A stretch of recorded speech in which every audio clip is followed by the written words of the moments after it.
को मिलने जाना है भैया। लखन, अरे अपनी माँ को मिलने जाना। लखनजीने सांगितलं, भैया दादा आम्ही 14 वर्षापर्यंत मायला भेटायला जाऊ शकत नाही। 14 वर्षापर्यंत आपण घरी जाऊ शकत नाही मायला भेटायला। माझ्या जगाच्या मालकांना प्रभू रामचंद्रांना सांगावं, अरे 14 वर्ष वाट बघणाऱ्या मायची गोष्ट करत नाही, 82 वर्षाची होईस तोवर वाट बघते त्या मायची गोष्ट करायला म्हणलं। 82 वर्षाची होईस पर्यंत वाट बघत होती माझ्या भेटीची, त्या मायला भेटायला जायचंय म्हणले मला।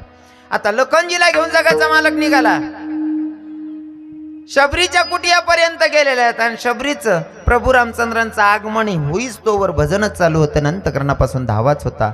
हे कब मेरे राम जी का आवन होगा, शबरी के कुटिया का पावन होगा।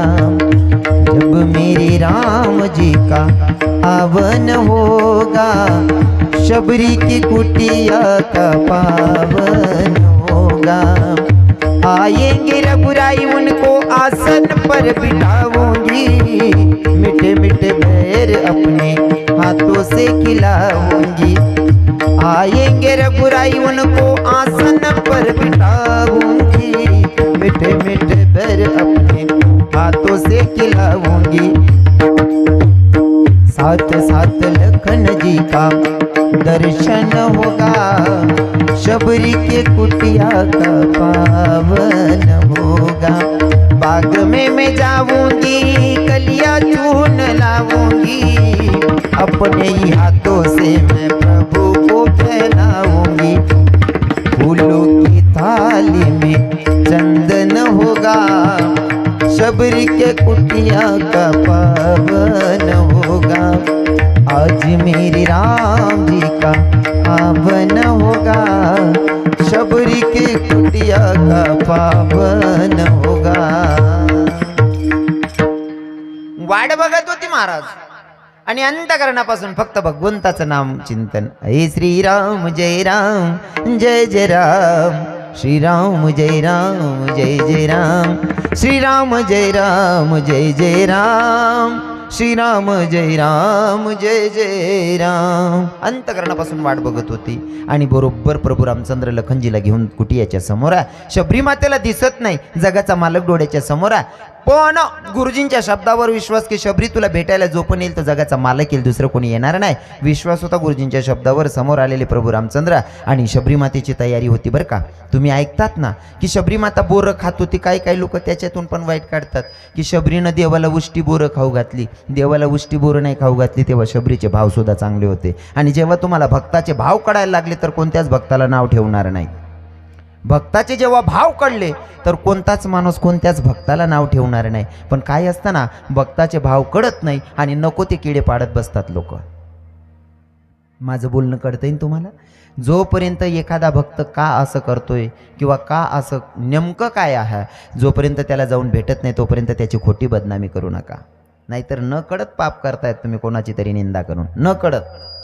हो, शबरीनं बोरं खाल्ली पण प्रत्येक बोर चाखून ठेवत होती की माझ्या रामाला एकही चुकीचं बोर गेलं नाही पाहिजे, प्रत्येक बोर हे गोडच असलं पाहिजे, आणि जर का ते आंबट असेल तर माझी शबरी माता ते बोर फेकत होती आणि जे गोड लागत होतं तेच ती टोकरीमध्ये ठेवत होती। आता ते बोर जेव्हा जगाच्या मालकाच्या हातात दिले, जगाच्या मालकाच्या हातात दिले आणि प्रभू रामचंद्र बोरं खात होते, बाजूलाच लखनजी उभे होते। थोडी मुठभर बोरं घेतले आणि लखनजीला सांगितलं, लखन अरे घे म्हणले हा प्रसाद।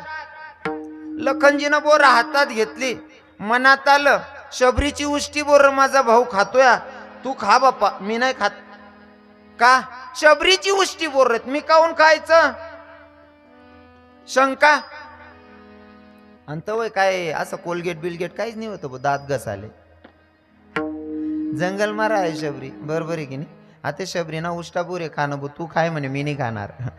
प्रभू रामचंद्र हे बघत होते, जर माझ्या भक्ताचा तू अपमान करत असतील, माझा भाऊ असतील, तरी सुद्धा तुला तुझं भोगावं लागणार आहे। पुढे जाऊन काय झालं, जेव्हा इंद्रजित सोबत युद्ध करत असताना लखनजी मूर्छा येऊन पडले। मूर्छा येऊन पडल्याच्या नंतर प्रभू रामचंद्र उठवत होते, लखन अरे भैया उठ जा, अरे अगर तुझे कुछ हो गया तो मैं माँ को क्या जवाब दूंगा, भैया खड़ा हो जाना लखन. भाव होते, डोळ्यात अश्रू होते प्रभू रामचंद्रांच्या. आणि प्रभू रामचंद्र सांगत होते काय, उठ खड़ा हो लक्ष्मण भैया के जीना लगे, अरे उठ खड़ा हो लखन भैया के जीना लगे, लखनवा नहीं जाना कि जीना लगे, रातिया नहीं जाना कि जीना लगे, लखनवा नहीं जाना कि जीना लगे, लखनवा नहीं जाना कि जीना लगे, लखनवा नहीं जाना कि जीना लगे. अभी जा रे लक्ष्मण भैया घर रोएगी मेरी मैया, उठ भी जा रे लखन भैया घर रोएगी मेरी मैया, अरे क्या मुखड़ा दिखलाऊं कैसे के जीना लगे, बातिया नहीं जाना के जीना लगे, बातिया नहीं जाना के जीना लगे, लखनवा नहीं जाना के जीना लगे, लखनवा नहीं जाना के जीना लगे. इंद्रजीत सोबत युद्ध करत असताना माझा लखनजी मूर्छा येऊन पडलेले आहेत, बेहोश पडलेले, बेशुद्ध पडलेले आहेत. आणि प्रभू रामचंद्र उठवत होते, अरे भाऊ ए दादा तुला जर काय झालं तर मायला मी काय उत्तर देणार आहे, उठ म्हणले. आणि तेव्हा वैद्यानं सांगितलं, जर तुम्हाला लखन वाचवायचा असेल तर तुम्हाला जडीबुटी आणावी लागेल, द्रोणागिरी पर्वतावर मिळेल, आणि ती जडीबुटी आणल्याच्या नंतर लखनजी बरा होईल. आता मूर्छा येऊन पडलेला लखन, त्याला जडीबुटी लागणार होती. ती जडीबुटी म्हणजे जे लखनजीला बोरं दिले होते प्रभू रामचंद्रांनी, की भक्ताची उष्टी बोरं प्रसाद म्हणून का. लखनजीच्या मनात प्रश्न होता, मी उष्टी बोरं कशी खायची. लखनजीनं ते बोरं दिले होते फेकून. जे बोरं फेकले ते माझ्या जगाच्या मालकानं बघितले मिलिंद बाबा, आणि जगाच्या मालकाला वाटलं माझ्या भक्ताचा जर अपमान करत असेल तर तुला ती उष्टी बोरं खाऊ घालेलच, कारण भक्ताचा अपमान मी सहन करणार नाही. आणि ती जडीबुटी होती ना, तीच जडीबुटी ती फेकलेली बोरांची होती, आणि तेच उष्टी बोरं माझ्या जगाच्या मालकानं सख्या भावाला खाऊ घातली. त्याच्या भक्ताचा अपमान होऊ देत नाही, इतकं प्रेम तो भक्तावर करतो. पण भक्ताची सुद्धा भक्ती तेवढी खरी असली पाहिजे. विठ्ठल विठ्ठल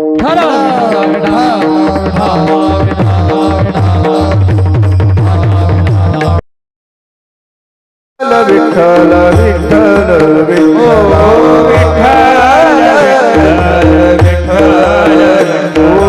विठ्ठल विठ्ठल विठ्ठल